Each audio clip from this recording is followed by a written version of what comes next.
Today's chat is brought to you by all of your support. Through the patronage you provide the Focus Fire Chat team through Podbean's crowdfunding, we are able to provide you with the weekly podcast as well as the other aspects of Focus Fire Chat. If you have any interest in becoming a patron of the FFC, please be sure to visit our website and click on the support link. Even a single dollar helps. And for those of you who are already patrons, thank you again for your generosity. You may have heard the whispers of guardians gathering in the shadows, exploring the mysteries of this world and the worlds which surround us. We are all in search of truth. Sometimes we need to focus that search, focus that fire. And so we come together. Welcome to Focused Fire Chat. Welcome to Focus Fire Chat, recorded live on February 5th, 2021 over on twitch.tv/FocusFireChat. As always, I want to give a big shout out to our live chat here with us tonight. Thank you so much for joining us once again. This week's episodes are going to be focused around exploring the lore book, Your Friend Micah Abram. And I always want to call it Abrams. I don't know why. So I'm going to try my best to say the name correctly this entire episode. Orchid will probably laugh at me if I mess it up. No, I do the same thing. This particular episode will serve as what we have come to call the intro session of the week's exploration. Before we go any further, however, let's run through a quick introduction of who all we have with us on the show. As always, this is your host, Blue Crew 86. This is Hard Light Abuser. Hey, it's Orchid. Last but definitely not the least in the hot seat as guest co-host, we have Ellimist. Ellimist, how are you doing? I'm just shaking my head at the hard light user. I said abuser, not user.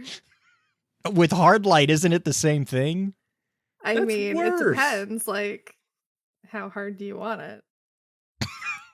And we're off. Special announcements before we get to Orchid's, what are we calling it? Orchid's Cute Corner? Is that what we're calling it? It's the, what did we call last week? Otter Stop. I can't. Oh, yeah. Okay, so before we get there, we have a update for everyone.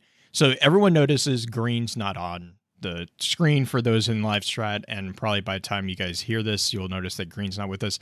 She is actually going to be stepping back from being a co-host and actually taking on a even more important role, I think, an editorial and / production role. So what this translates into is you're not going to necessarily hear Green on the show, but she will still be very involved with everything that we do. She's actually going to be helping me try to refocus the layout, which I know is kind of funny to anybody who's been with us for longer than a couple episodes. And she's going to be responsible for editing and making us sound even better than I could ever be able to do, because she actually understands how to use the programs, because she's awesome.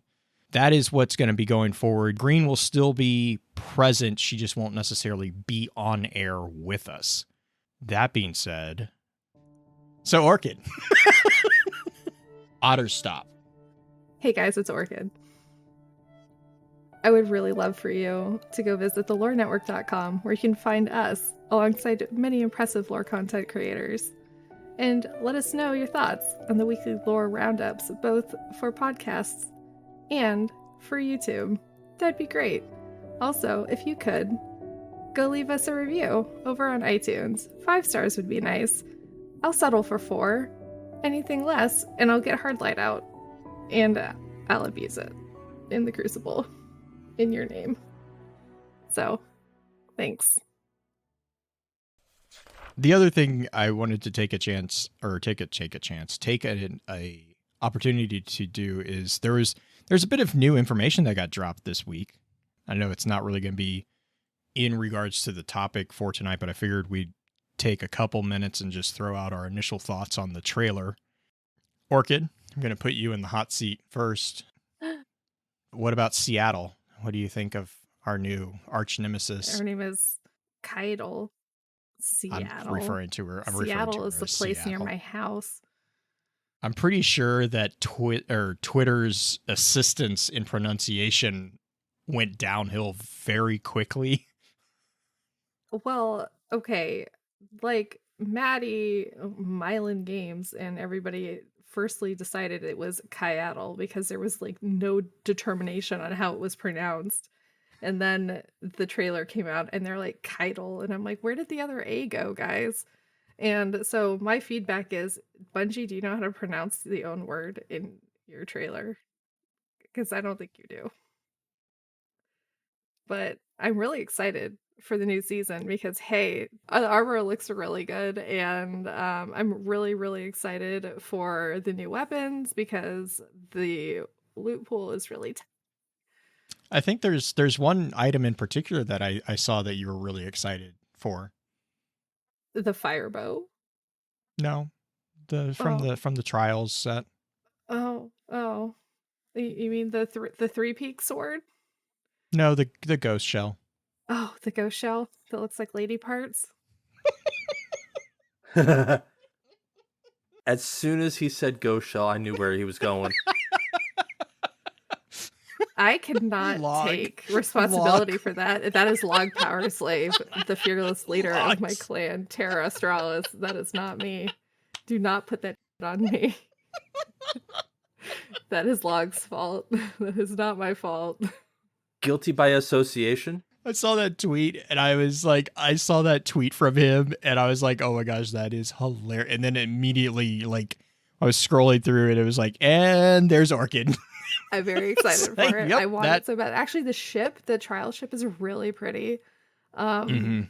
I do want the trial sword just because that means Bungie is finally saying, like, yes, we're giving you a 3-peak weapon. We definitely gosh. give you the seal of approval to do this. And I'm like, thank you, because I already do this all the time in trials. So Did you see Obi's modification? I loved it so much. I retweeted it. The salt. I need to go check this out now. I like it. I've seen the name Temptations Look floating around also, which is also super good. So whoever came up with that, like, Best good part on was you. the ammo was just yes. It's so good. The salty edge, yes. Salty Wendell. edge, yeah. So Oh good. my gosh. I'm a little less enthused of a bunch of the year one weapons. The messenger coming back, I really like. I liked that D1 weapon. I like the fact that that is back. I'm excited to see Shadow Price was on there. Yeah. Which has and the reason I'm excited because there's some implications with Shadow Price within the lore. And then the palindrome is just simply because the flavor text is hilarious. Yeah. Yeah, and chat's talking about the Aeon armor is apparently coming. It's going to be very interesting to see how The that Aeon rolls. armor, you can drop heavy ammo for your teammates with the Aeon armor if you have the right mod on. Right. So if you can drop like heavy ammo all the time, like doing finishers, like that is OP. Right. Like, these are actually meaningful changes to the Aeon cult armor. Which is good not the because cult the itself. Aeon armor is trash right now. Like, my It take, is. I was just listening to, this is a shout out at the beginning of the episode that just dropped today from last time of me saying a shout out to the Aeon Swift gauntlets because you're trash. It did not last till today because they just buffed them. So That didn't age well a week. bad age because they buffed it. So thank you, Bungie, for buffing the thing that I don't like. So yay! What about you, Ellimist? What were your thoughts on the trailer? I've got mixed feelings. The trailer was cool to watch. Like, I actually enjoyed seeing Kate. I'm calling her Kate. It's either that or cattle. She's got the tusks for it. Right? So the trailer was interesting to watch. I'm excited to see what comes from story for the next season. And as far as the images that came along with, all the new weapons and stuff, it's reskinned old weapons, and I'm starting to feel that drag. Mm-hmm. I haven't really played Destiny in the last couple weeks because I'm feeling that burnout. It's only taken me 7 years to get to that point, but yeah. So I'm gonna play the activities anyway. I'm gonna go for the title, the seals anyway. Right. Mm-hmm. It's just whether I'm actually gonna do anything after getting the seals is still up in the air. Right, and that's fair. That is fair. I'm excited to see how they are going to be changing the Vanguard with the concept of the helm and all that, the hammer of power that they kind of were hinting at. They've been hinting at with a couple different posts. There's a mention to a new vendor that is going to be attached to the helm. And so seeing how that is going to play out, the helm is the hub for emergency logistics and maneuvers. And so there's a war table seasonal vendor. And so I'm curious to see if that's going to be like Osiris or Crow, because they were both with Zavala during the trailer. They're also bringing back the prismatic recaster, which will be interesting because I think they're also bringing back umbral engrams, if I remember that correctly. Yeah, they are. Yum, yum, yum, yum. I think that, yeah. Yum, yum. I think that was a really good call on theirs. There was a few little tidbits that Bungie had put out in their help pages, actually. I was scrolling through them this morning, and I was like, oh, there's some actual information about Helm and the Hammer of Proving included in their help documentation that they have. And I was kind of interested in there because it was talking about the different proving runes and the different pursuits that you can get. There's 3 tiers of pursuits that you can unlock on the Hammer of Proving, with different runes that then you can use to what looks like focus the different missions, which is why I'm kind of thinking that it's kind of be similar to the Chalice that we saw with, what was that? That was the Menagerie. Which I think I remember a lot of people really liking the Chalice kind of concept because of the control that it gave you over the Menagerie runs. But correct me here, but wasn't the Chalice kind of a precursor to the prismatic recaster? Yeah, that was. Because wasn't it kind of a similar? Yeah. Okay. Yeah. So we also have something similar with the lure, the Wrathborn lure. Yeah. And I think that was kind of the refinement of those concepts into the helm is kind of, because the helm is basically, it sounds like it's going to be the new central hub really that we all go to, which I'm kind of excited to see how that plays out, because it's described as the ultimate Vanguard staging ground. But that all being said, let's jump into the actual content that we're here to talk about. Your friend and my friend, Micah Abram, not Abrams. There's only one Abram. So Orchid, am I allowed to run through the main characters while I put you to sleep? I don't know. Cordell's saying that I'm already tired, so you better make it quick so I don't fall. Oh, okay. I'll make it quick. Okay. Yeah. The general summary for this particular book, it basically takes place roughly 3 to 4 months. So it follows a character known as Micah Abram. Micah is a younger boy. I think he's like 10, I think, in the time of the book. And basically what it is he's writing a journal basically, but it's in the form of letters to the traveler. And what's really cool about it is it actually shows some of the hints of darker tensions within the workforce on Europa or in the Eventide area. Yeah, Dear Santa, as chat is calling it. The major characters that we see are obviously Micah. There is a really cool thing about Micah. Micah will eventually become Micah 10. This is a guardian known as the Den Mother of Ghost. The other figure is Papa.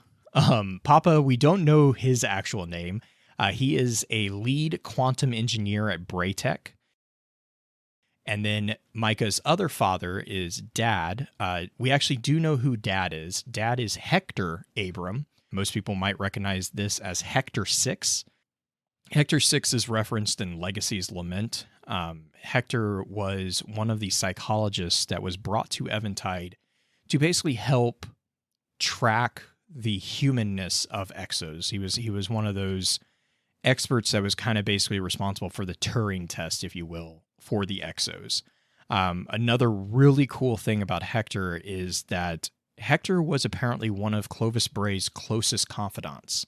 This is mentioned in the Last Flight Home entry, but actually it's events on Eventide that actually drove Hector to kind of stab Clovis Bray in the back, and he is one of the ones that is responsible for reporting Clovis Bray to the authorities for violations to human rights and all the other atrocities that were performed on Europa. And we see this breaking point within the Icefall Mantle entries. So Hector is one who has a very interesting arc because Hector does not, I would argue Hector does not willingly become an Exo. I do note here that it's a very interesting little conversation that we have with Hector and Papa, because Hector is called out to being the pragmatist that balances out the dreamers. There's a quote that Papa tells Micah that he and Micah are the kind of people who are always seeking out the new and interesting, and they forget to fear what they don't know.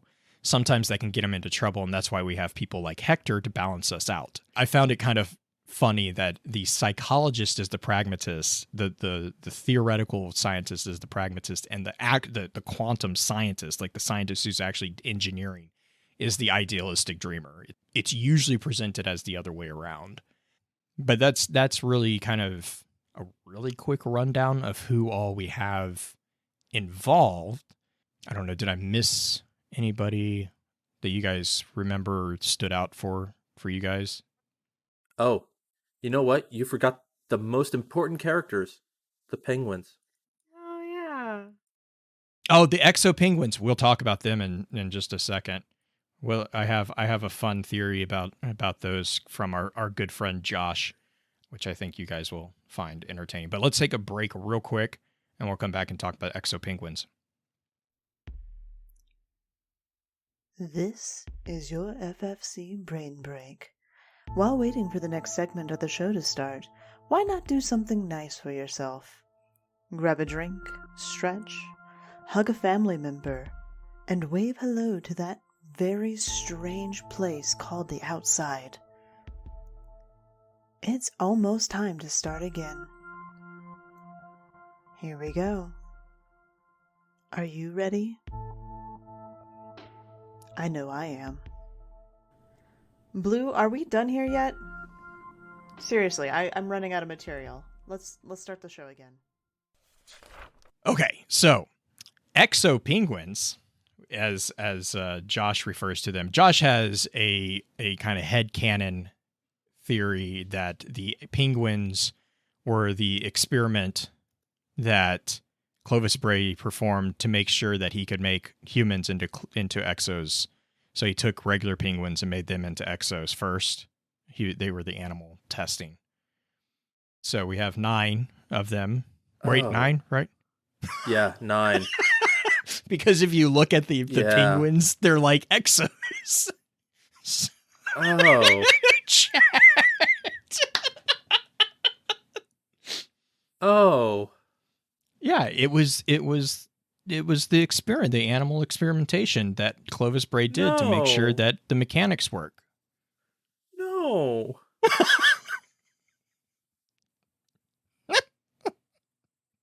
No. I hate you. Obviously they failed. So now that I've broken Ellimist and Orchid.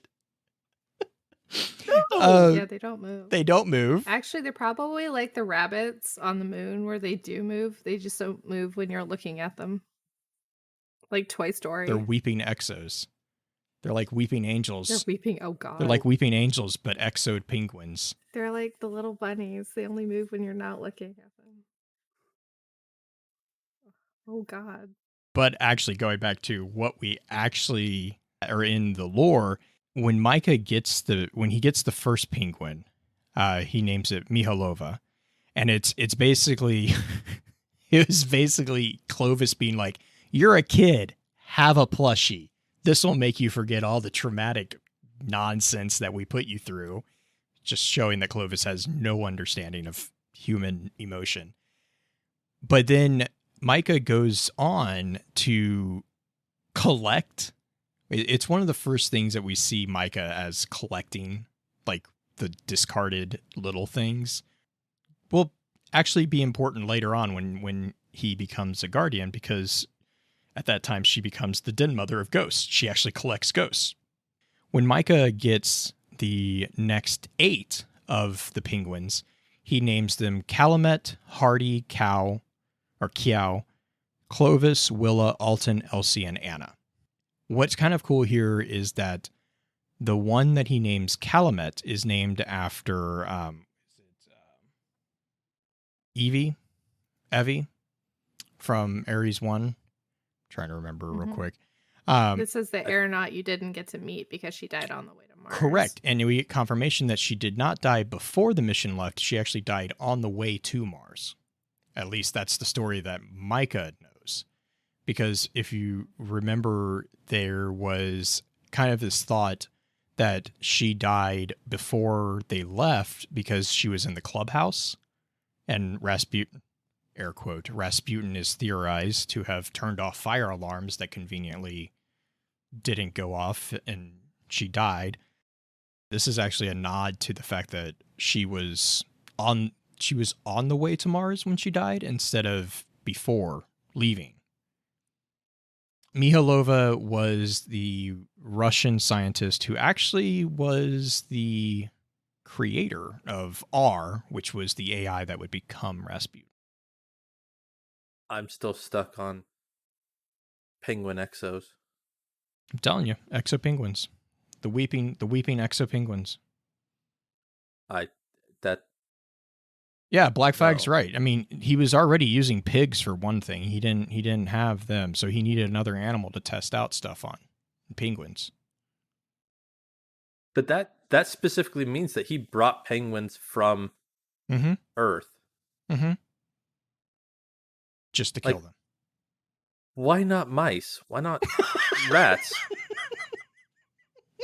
I mean, they're called lab rats. Because they're too small. I love how this headcanon's the thing that we're switching back to. Because penguins are bigger. You can put more stuff in them. Okay. More exo stuff. Hear me out. Horses. Okay. Horses. Where are you going to find horses on Europa? Were we invaded by where horse are you people? going to find penguins on Europa? I'm assuming they're European penguins. Oh. It's cold there, so... Penguins? Question mark. Oh, I want exo horse mounts now is apparently what chat's going on about. So actually, speaking about exos and speaking about horses, which actually is a really good segue, we have a call out to Cade actually in this lore book. And I was curious. So we have this big thing where Cade and another exo are having a conversation, and Micah sneaks up and basically overhears them talking about food and dreams and this whisper. But it's called out that when Micah hears this conversation, it makes him feel ill. And I was curious, what were your thoughts? Like, why do you think he got that sense of being sick when he heard Cade? And it's actually Nox is the other exo. We have that. I don't know. Because, I mean, from the actual entry, it sounded like he didn't quite understand what was being talked about. Right. And I think the only other thing there was they were talking about Hector and like how Hector was asking them questions. And so I was like, well, maybe because it's talking about his dad.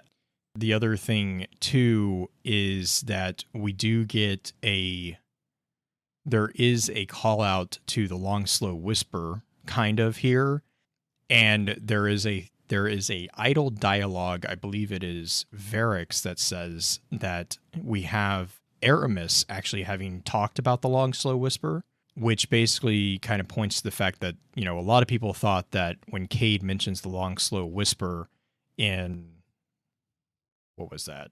Was that Forsaken? Like Forsaken? Or was that, I'm trying to remember when did we do the Cade stash? Yes, Forsaken. Yeah, okay. So, when he has the thing where he's like, he's basically left a message to the minds behind the crypt or whatever, a lot of people thought that he was talking about long slow whisper as something that was doing with the exo programming. But if Aramis is also hearing the whisper, that kind of points it more to clarity or the darkness, not necessarily a exo programming thing. There's an interesting connection there. And then to kind of come back into the lore book, we have, I think it's entry 7, where Micah he makes a sound and the two exos hear him, and he takes off running, and one of the exos catches him and picks him up, and then Nox is the one that basically is like, well, we should just, we just kill him to get, so we don't get in trouble. And Cade shoots Nox in the back of the head and basically kills Nox. Or at least that's kind of how I read it. Did you guys have that did you guys read that as well? Or, because it never really specifies how Micah got away from the Exos. Right. It never actually specified. And I don't even think Micah wrote anything about like hearing a loud sound or anything. Yeah, I'm going to see if I can find it real quick. I do want to go back and talk about the long slow whisper. I had taken it as there is a quote from Elsie during the Deepstone Crypt raid. Mm-hmm. And like I had to pull up the Guardian of Lore show notes for this. It's, I'll set whispers on the wind for any future generations, tales of the evil Clovis Bray brought forth. Mm-hmm. Okay. I had taken that as she set those whispers as kind of like a backdoor in the actual Exo process. So any future Exos would be created with that long slow whisper. Because you see how full of hatred Cade was during that Ace in the Hole mission towards the people who created the whisper.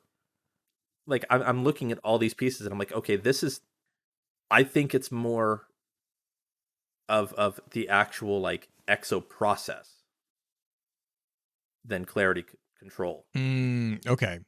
But then what would be the connection to Aramis hearing the whisper? Or do you think that's a different whisper? Do you think that's more of like the whisper of power? I do. Okay. Because, I mean, whenever you get close to any of the pyramid, anything dealing with the pyramids, you hear those whispers. So I think that might be a different whisper. That's fair. Real quick, it's letter 6, not letter 7. Letter 7 talks about the dreams, which I know we'll probably get to here in a second.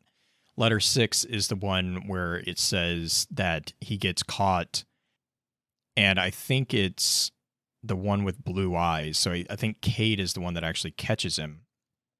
But he says, I couldn't look away even as I heard the other one asking what they should do with me, if it would be easier if I just went missing. Then all of a sudden its eyes went dark and I fell to the ground. A second later it collapsed in a sparking metal heap next to me. So that's where it was like, So did Cade shoot Nox to protect Micah? Which ties into a whole nother theory of mine about Cade and his obsession with a small child. Right. And just to be clear, I'm pretty sure Cade's jumbled memories has recreated Micah as Ace in his memory. I think he sees, because we know Exo's memories get jumbled, and then also they get jumbled when he is created as a guardian. I think that he remembers the situation and I think he transfers the idea of Micah into this figure that he knows as Ace, because he has a very strong protective instinct over Ace, and this is my interpretation, so don't, like, this isn't canonical at all, but I have a feeling that when Cade thinks of this situation, this is kind of like where he gets the concept of Ace. I am totally good with that theory. It makes the connections between Cade and Micah. I am totally good with that. And I mean, going off of that same idea, his queen, wasn't there a woman in the Ishtar Collective that he fancied? Yeah, Maya. Sunderesh. Yeah. So Yeah. like I He could totally have see that being the case misconstrued. for Kate. Mm-hmm. I can see that being, and it's like one of those things where even he recognized, because I think wasn't it one of lore, The man one they of the called lore Cade. books? Yeah, the man they called Cade. Didn't he like actually call out? He's like, no, I know she doesn't exist, but she's like this ideal figure that he uses. Yeah. And it's the same for Ace. Like, he Right, knows yeah. Ace doesn't exist, but he keeps writing to Ace in order to essentially get his thoughts down and keep himself a good man. Yeah. Okay, I see. They're making it. Yeah, I mean, and so sorry, chat's talking about, did the Vex hallucinations seep into the Exo processing? I could see the argument for that, because basically the alkahest that's used for the Exos is Vex mind fluid. Like, if there's, now that being said,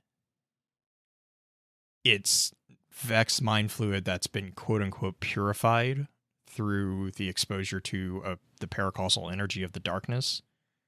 So it doesn't, to me, it kind of sounds like the psychedelic effects and the what was it, the harmful vectors were kind of expunged because it was irradiated with whatever it is that clarity has. But that being said, I mean, anything's, to be fair, anything's possible when you have space magic, so. That's true. Veru is saying, because if it's true that the possibility of Clovis's hallucinations seeped into Exo processing, then it's possible that the real Cade never fancied Maya, and the hallucinations of Clovis that drives the obsession with Maya.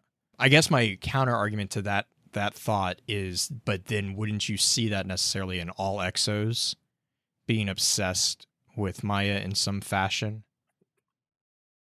Like, or yeah, I mean, I can see it, but I think that there's difficulty with that one. Unpasteurized. Orchid, I appreciate you. No. No. But this is what happens when you leave me with chat and I have nothing to say, so I'm just saying it in chat. Chat and I are having our own conversation.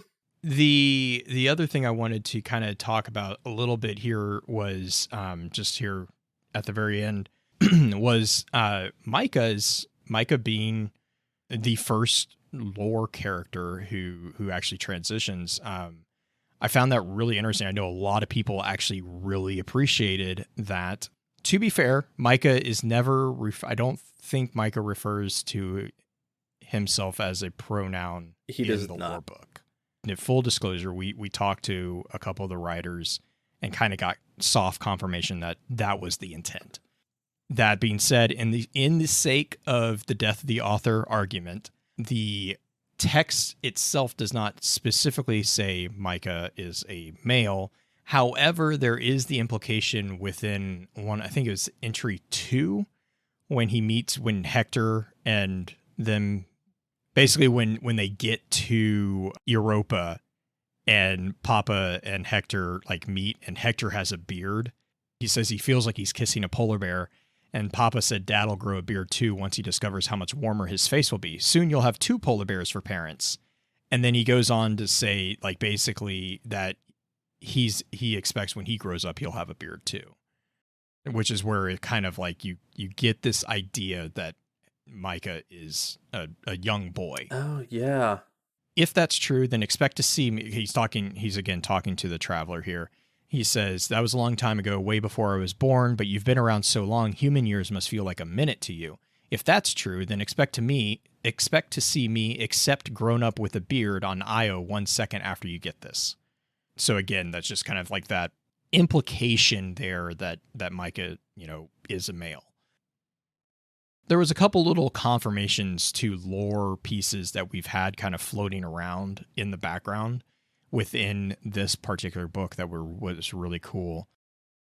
Because he was basically talking about how he didn't want to waste time, because he would waste like the 290 years that he had left. And so it's, again, kind of nodding back to way back in Destiny 1. We had a line from the speaker about how human lifespan tripled.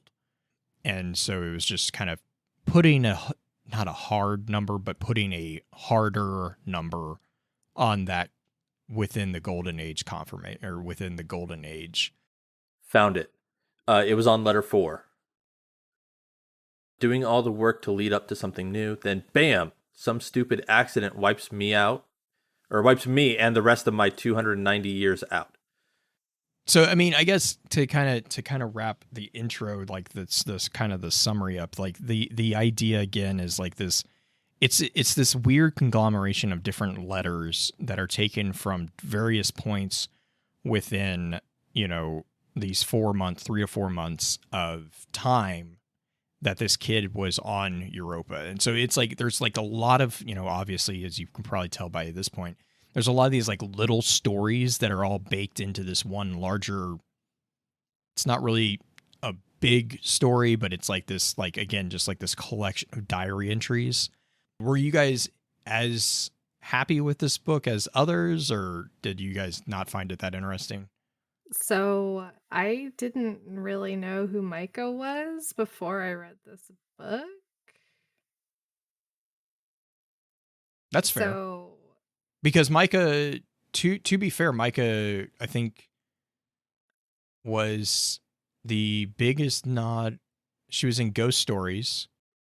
Ghost Stories to me is just like a fun conglomerate of just like a bunch of little stories. Mhm. And so you kind of read it once and forget it. And it just like kind of goes in one ear and out the other. Because you remember the funny ones. Though there are a few. There are a few funny. Yeah, I was gonna say there are a few funny ones. There's a couple sad ones. The Don and Quixote that's pretty one. much it. So yeah, Black Flag says this book felt like a slice of life anime. It really did. It's actually a really good description of this book. But I think that's also why it was a little refreshing. I was more interested in the dream aspect of it. Okay. Because you can kind of compare it to constellations and like the speaker dreams if you really wanted to make that kind of comparison. So it's like, how crazy can your dreams get? Let's compare it to that. And maybe like Mara Sov's crazy dreams when she's like throwing herself out into like the vacuum of space in her weird suit, and like, Yeah. Everybody's weird dreams. And now we have, Crow's weird dreams that he has too with his like Hawk Moon dreams. So everyone's having weird dreams now. So let's compare everybody's weird dreams. So I'm kind of enjoying everybody's weird dreams. So that's why I like this one, is for the weird dreams. Yeah, we're going to talk about that one next. But Ellimist, what were your... And like to continue on from Orchid, like I actually really enjoyed the book because it was so different from all the other books that we've had. Like, you've got Call of the Cryptolith, which is very Lovecraftian. You've got, Legacy's Lament, which is literally a war story with sabotage from your own side. So like, we've got all these things about a lot of destruction and fighting and death, and then you get this one about a little kid who's sending messages to the traveler. It's so out in left field that it was refreshing. And I've got my own headcanon about Micah, where like all these messages actually did send and get received by the Traveler. Mm. So the Traveler was like, you are a speaker. You will take care of all my ghosts. I can see that. I can see that in a way, yeah. And it makes it cuter. It does. And it also kind of connects a few of the looser threads about why the ghosts are drawn to Micah particularly. Yeah. You guys want to do shout outs for the intro session? I think in the advanced session we'll jump into the dreams, and then I actually wanted Ellimist, I wanted to hear some of your thoughts about potentially Hector's fate. About some of the you talked about sabotage. I want to hear some sabotage talk with Hector. But real quick, shout outs for the intro session. Elmas, you got any for us? Shout out to you guys for dragging me in here. And by extension, shout out to Green. She's doing some awesome work. She is behind the scenes. 'Cause yeah. Oh God. Yeah. I don't know if she's made it public or anything, but she's got some awesome stuff in the pipeline for her own personal life that translates into this life, the online aspects. And it's just mad kudos for doing it during a pandemic. Indeed. And actually making it go somewhere. Yeah. Oh yeah. Yeah, definitely. Orchid, what about you? Shout out to chat as always. Shout out to Green. I'm gonna miss doing this with you, but you're still here, as you've reminded me. But thank you for everything. I'm gonna miss you. I'm gonna miss talking to you at this time, even though we're still just messaging each other on the side. But it's not quite the same. So shout out to you. Thank you. Thank you for everything. And definitely echoing those as shout well. Out to also, Matt shout and out Danny. to El. Yeah, who are getting Matt married and Danny on Valentine's Day. Yeah, are they going shifted to their wedding one day so they could get married? Okay. Because I know that I know Matt was talking about the quarantine had they had redone a quarantine, so they were changing some of the requirements. I didn't know if they had decided that they were still going to go ahead or not. The mask requirement ended at midnight on the day of their wedding, so they shifted it one day. Fair enough. You know what? Hey, play by the rules. That's the best way to do it. So yeah, big shout out to Matt and Danny on that. And then also, yes, echoing huge kudos to Green for everything that she is doing and has in the pipe to do. And then also a big shout out to Ellimist for being willing to be like, hey, you want to get on an episode? Come on. Oh, I'm always glad to. Yep. We appreciate it. So, as always, I wanted to just thank you guys for your time. And until next time, remember, with wisdom we conquer, stand strong, stand tall, and keep exploring. Now that's done, I wanted to take a moment to throw in a few final shoutouts and reminders to those who have stuck around. If you'd like to join us for the live streaming of the episodes, please be sure to give us a follow over on twitch.tv/focusedfirechat. We try to stream a live recording every Friday starting around 10 p.m. Central Time. A huge thank you to Green Eyed Music Lover over at Bit by Bit for the fantastic editing of our episodes. Links to all our episode archives can be found at www.focusedfirechat.com. Please be sure to email us at focusedfirechat@gmail.com with any comments and or questions for the team concerning the podcast, and let us know how we're doing by giving us some feedback and a rating over on iTunes as well. So until next time, focus your fire and may your light shine bright.